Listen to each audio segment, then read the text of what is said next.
Hi అండి. Tasty రొయ్యల పచ్చడిని ఈజీగా ఇంట్లోనే ఎలా పెట్టుకోవాలో చూపిస్తున్నాను. ప్యాన్లో కొంచెం మెంతులు వేయించినాక లవంగాలు, దాల్చిన చెక్క, జీలకర్ర, మిరియాలు, ధనియాలు, 4 యాలక్కాయలు వేసి వేయించుకోవాలి. అల్లం వెల్లుల్లి ఫ్రెష్గా పట్టుకుంటే బాగుంటుంది. ఇక్కడ నేను కప్పున్నర నూనె పోస్తున్నానండి. పోసిన తర్వాత ఇవి ఆల్రెడీ నీళ్లు పోయేలాగా పొయ్యి మీద పెట్టి ఉడికించుకుంటాం కదా, అలాగా రొయ్యలు పక్కన పెట్టుకున్నాను. ఇప్పుడు వేయించిన పదార్థాలన్నీ పొడి కొట్టుకొని అల్లం వెల్లుల్లి పేస్ట్ కూడా చేసుకోవాలి. ఈ ఆయిల్లో ఈ రొయ్యలు ఏదైతే వేసుకొని వేగేలాగా మొత్తం వేయించుకోవాలి. ఇలా నురగైతే వస్తుంది.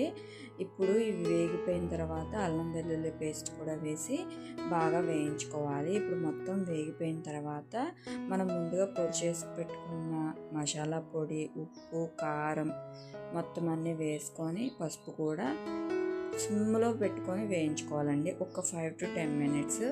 తర్వాత దించేసుకొని చల్లారిన తర్వాత నేను వీటికి సరిపడా, ఈ పచ్చడికి సరిపడా 4 నిమ్మకాయలను అయితే రసం పిండి ఇందులో యాడ్ చేసుకోవాలి.